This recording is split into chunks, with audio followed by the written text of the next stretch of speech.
జనరల్‌గా ప్రతి ఒళ్ళకండి ఎంపీసీ గ్రూప్‌లో ఏదో ఒకటి ఉంటది. అంటే మందో, లేకపోతే మగువో, పేకాటో, సిగరెట్లు అంటూ ఉంటాయండి. కొంతమంది రాజకీయ నాయకులు అంతా చక్కగా ఉన్నారండి. ఆశ్చర్యంగా ఉంది. జగన్మోహన్ రెడ్డి గారికి ఆ అలవాట్లు ఏం లేవు సార్. జనరల్‌గా చెప్తున్నాను. అంటే ఏం అలవాట్లు ఉన్నాయని చూస్తారు జనరల్‌గా. అంటే ఎప్పుడు కూడా ఆయన చక్కగా ఆఫీస్‌కి వెళ్ళిపోవడం, ఇంట్లో ఉండడం, ఆఫీస్ అంటే ఇల్లు ప్యాలెస్‌లు తప్ప బయట అందరితో కలిసినట్టు మీరున్నారనుకోండి సార్, ఎక్కువ మందిని కలుస్తారు. చాలామంది తెలిసిన వాళ్ళందరిని కూడా కలుస్తారు.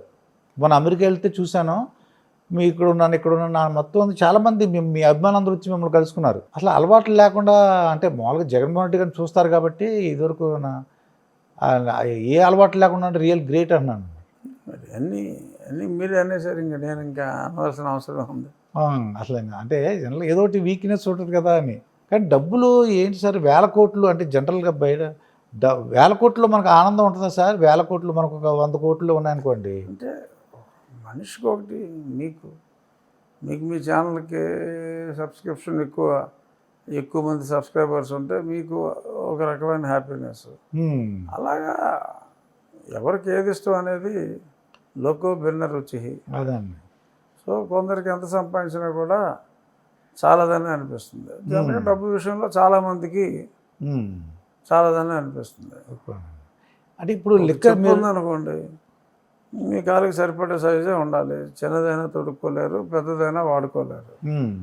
బట్టలైనా అంతే. నా డ్రెస్ మీకు ఇస్తే బుడబొక్కలు ఈ బట్టలు నేను వేసుకోవాలంటే నాకు సరిపోవు, కుదరదు. బట్ డబ్బు అనేది ఏంటంటే సో దానికి లిమిట్ లేదు. కొంతమంది 1,00,000 కోట్లు సంపాదించినా దాన్ని 10 లక్షల కోట్లు చేయాలనుకుంటారు. సో దానికి లిమిట్ లేదు. సో లిమిట్ లేనిది అవునండి డబ్బు. సో కొంతమందికి అవునండి ఇంకా ఇంకా ఇంకా ఇంకా సంపాదించాలని ఉంటుంది. అంటే 500 కోట్లు జగన్మోహన్ రెడ్డి గారికి ఉందా లేదా అన్నది నేను కామెంట్ చేయను. జనరల్గా చాలామందికి డబ్బు అనేది ఈ సంపాదించే కొద్దీ ఇంకా ఇంకా సంపాదించాలన్నా. అవునండి. బట్ భగవంతుడు అందరికీ అన్నీ ఇవ్వడు. సో డబ్బు లేనివాడికి అంటే మనశ్శాంతి గొప్పదా డబ్బు గొప్పదా అంటే మరి నా దృష్టిలో మనశ్శాంతి గొప్పది. మరి కొందరి దృష్టిలో డబ్బులు ఉంటే చాలు, మనశ్శాంతి ఎవరికి కావాలి అని అనుకునే వాళ్ళు కూడా ఉండొచ్చు. సో కాబట్టి ఒకటి మటుకు నిజం, డబ్బులు ఉన్నవాడికి మటుకు మనశ్శాంతి ఉండదు. ఓకే అండి. డబ్బులు ఉన్నవాడికి మనశ్శాంతి ఉండదండి. ఆ పాయింట్ తెలియదు పాపం. డబ్బులు లేనివాడు ఎప్పుడైనా హాయిగా అంటే పాకల్లో ఉన్నవాళ్ళు చక్కగా ఆనందంగా పడుకుంటారు. కానీ అంబానీ లాంటి వాళ్ళు కూడా రాత్రులు ఏదో ఆలోచిస్తారని ఒక ఇంటర్వ్యూలో చెప్పారు నాకు. రేపొద్దున ఈ ఈడీ వస్తాడా, సిబిఐ వస్తుందా, ఉంటాయి. ఏదో షేర్ ఏమైపోతాయి, షేర్లు ఆ క్వార్టర్ రిజల్ట్స్ ఎలా ఉంటాయి, తగ్గడానికి వీలు లేదు. దానికోసం ఏదో చేస్తారు. ఏదో చేస్తే ఎప్పుడు ఎక్కడో దొరుకుతామా లేదా, ఇవన్నీ ఉంటాయి. ప్రతిదీ భగవంతుడు అందరికీ అన్నీ ఇవ్వడండి. ఎక్కడో దగ్గర చిన్న హోల్ పెడతాడు. అందుకనే ధనం వేరు, ఐశ్వర్యం వేరు. ధనం వేరు, ఐశ్వర్యం వేరు. మీ లెక్క ప్రకారం ధనం అంటే ఏంటి, ఐశ్వర్యం ఏంటి సార్? ధనం అంటే కేవలం డబ్బు అండి. డబ్బు, ధనం. ఐశ్వర్యం అంటే మీరు ఉంటారు కదా, అష్టైశ్వర్యాలు అంటారు కదా. అవునండి. ఆనందం ఒకటి, సంతోషంగా ఉండడం, మంచి ఫ్యామిలీ, మంచి ఆరోగ్యం, మంచి కుటుంబం ఉండాలి. అంటే ఆ రోజుల్లో మంచి పాడి పంట. అవునండి. సో ఇలాగా అష్టైశ్వర్యాలు అనేది అందులో ధనం అనేది ఒక ఎలిమెంట్. అవునండి. సో మంచి స్నేహితులు ఉండాలి. సో అష్టైశ్వర్యాల్లో ధనం అనేది 8లో 1.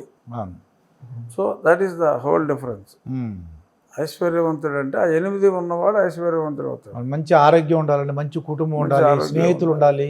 స్టీవ్ జాబ్స్ ఉన్నాడు, అంతులేని సంపద, 50 సంవత్సరాలు క్యాన్సర్ వచ్చి చనిపోయాడు. మరి అతనేంటి, డబ్బు ఉంది కాబట్టి అదృష్టవంతుడా, 50 ఏళ్ళకే చనిపోయాడు కాబట్టి దురదృష్టవంతుడా?